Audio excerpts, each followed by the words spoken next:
Hello guys, কি অবস্থা আপনাদের? কেমন আছেন সবাই? আশা করি ভালো আছেন। তো আবারও আপনাদের জন্য নতুন একটি গল্প নিয়ে আসলাম। একটি সাদাসিধে ছেলে ও একটি পর্দাশীল মেয়ের গল্প। গল্পটি শুরু করার আগে আপনি যদি আমার চ্যানেলে নতুন হয়ে থাকেন, অবশ্যই একটি সাবস্ক্রাইব এবং বেল আইকনটি প্রেস করে দেবেন, যাতে সবার আগে ভিডিওটি আপনি পেয়ে যান নতুন। তো গল্পটা আমরা শুরু করতে যাচ্ছি। একটি ছেলে খুব সাদাসিধে ছিল। সে একটি দোকানে চাকরি করত। ছেলেটির বেতন ছিল মাত্র 5,000 টাকা। ছেলেটির দোকানের সামনে দিয়ে প্রতিদিন একটি মেয়ে স্কুলে যেত। মেয়েটি ছিল পর্দাশীল, যদিও তার মুখটা প্রায় খোলা থাকত। একদিন হঠাৎ ছেলেটির নজর পড়ল মেয়েটির দিকে। এভাবে বেশ কয়েকদিন যাবার পর মেয়েটি বুঝতে পারল ছেলেটি তাকে লক্ষ্য করে। মেয়েটিও বাঁকা চোখে ছেলেটিকে দেখতে শুরু করলো। ছেলেটি মেয়ের চলাফেরা দেখে মুগ্ধ হয়। আফসোস করতে লাগলো, ইস, যদি আমিও আজ পড়াশোনা করতে পারলাম, তাহলে সাহস করে মেয়েটির সাথে কথা বলতে পারতাম। মেয়েটি বুঝতে পারলো ছেলেটি তাকে ভীষণ পছন্দ করে। তাই একদিন মেয়েটি ছেলেটির দোকানের পাশে দাঁড়িয়ে রইল।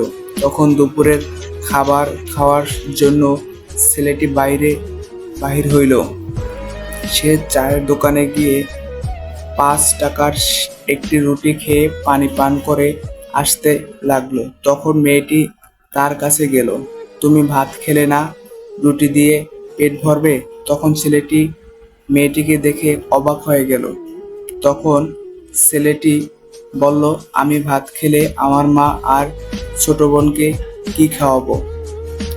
মেয়েটি শিক্ষিত, তাই অল্পতেই বুঝে গেল।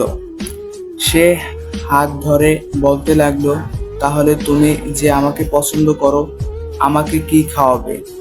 তখন ছেলেটি বলল, আমি তো তোমাকে আপন করে পাওয়ার জন্য দেখি না, কারণ সে যোগ্যতা আমার নেই।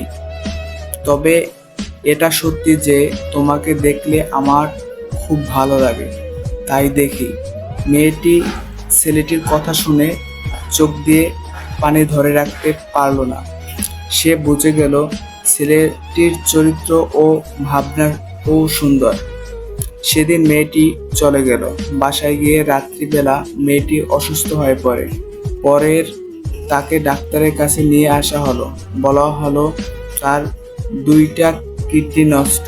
তখন মেয়ের বাবা ফোন করে তার বন্ধুর ছেলেকে, যার সাথে বিয়ে দেওয়ার জন্য সে পাগল। কিন্তু মেয়েটি তার বাবার পছন্দের ছেলেকে বিয়ে করতে রাজি না, কারণ ছেলেটি টাকা থাকলে কি হবে, তার চরিত্র খারাপ, সে লোভী। এদিকে মেয়েটির কোনো লোভ ছিল না। যাই হোক, হবু জামাই আসার পর তাকে সব খুলে বলল, তোমার থেকে একটি কিডনি খুলে আমার মেয়েটিকে দাও। তুমি তো বলছো আমার মেয়েকে অনেক ভালোবাসো, তাকে পেলে তুমি ভালো হয়ে যাবে, তাহলে আজ পরীক্ষা দাও। তখন ছেলেটি বলল, আমি আপনার রোগা মেয়েকে বিয়ে করব কেন? আমার কি সুস্থ মেয়ে অবাবা নাকি? এ বলে সে চলে গেল।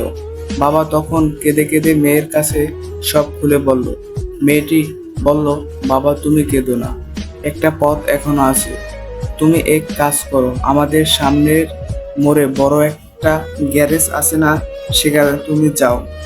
যে তাইব নামের একটা ছেলে আছে, তাকে নিয়ে আসো, আমার কথা বলো। তখন বাবা ছেলেটিকে নিয়ে আসলো। মেয়েটিকে দেখে ছেলেটির চোখ ভিজে পানি পড়তে লাগলো, কারণ মেয়ের বাবা তাকে সব খুলে বলেছে। তখন মেয়েটিকে বলল, তুমি আমাকে একটা কিডনি দিবে? ছেলেটি বলল, কিডনি দেবার জন্য আমি এসেছি। মেয়েটি তাকে বলল, তুমি কি চাও? ছেলেটি বলল, তুমি সুস্থ হয়ে আমার দোকানের সামনে দিয়ে যাবে, আর দূর থেকে আমার দিকে তাকিয়ে দেখবে, এই অনুমতিটুকু চাই। একথা শুনে মেয়েটি ও বাবা তাদের চোখের পানি ধরে রাখতে পারল না। অবশেষে মেয়েটি বিছানা থেকে উঠে ছেলেটির দুপায়ে জড়িয়ে ধরে বলল, এ জীবনে তোমার থেকে আমাকে মৃত্যু আলাদা করতে পারবে, আর কেহ পারবে না। তারপর মেয়েটি বলল, আমার কোনো কিডনি নষ্ট হয়নি, এসব ছিল আমার সাজানো নাটক। আমি যা ভেবেছিলাম তাই হয়েছে। তোমাকে দেখে বুঝেছিলাম তুমি আমার একমাত্র যোগ্য। আসলে এইরকমেরই মানুষ, নিঃস্বার্থভাবে যারা লোভ হিংসা করে না, একমাত্র তারাই যোগ্য। বর্তমান সমাজে প্রতিটা মেয়ের বাবা চায় প্রতিষ্ঠিত ছেলে, টাকা ইনকাম করে, কিন্তু তাদের মন মানসিকতা ভালো নয়। শেষ পর্যায়ে কি হয়, আপনার মেয়ের সাথে তার ভালো সম্পর্ক হয় না, মারামারি হানাহানি ঝগড়া লেগেই থাকে। তাই প্রতিটা বাবাকে এই গল্পটার মাধ্যমে মেসেজ দিতে চাই যে আপনার মেয়েকে বিয়ে দিতে গেলে অবশ্যই ছেলের টাকা দেখে বিয়ে দিবেন না, ছেলেটা কেমন মন মানসিকতার সেটা দেখবেন আগে। তো গল্পটা ভালো লাগে অবশ্যই সাবস্ক্রাইব করে পাশে থাকবেন। ধন্যবাদ। আল্লাহ হাফিজ।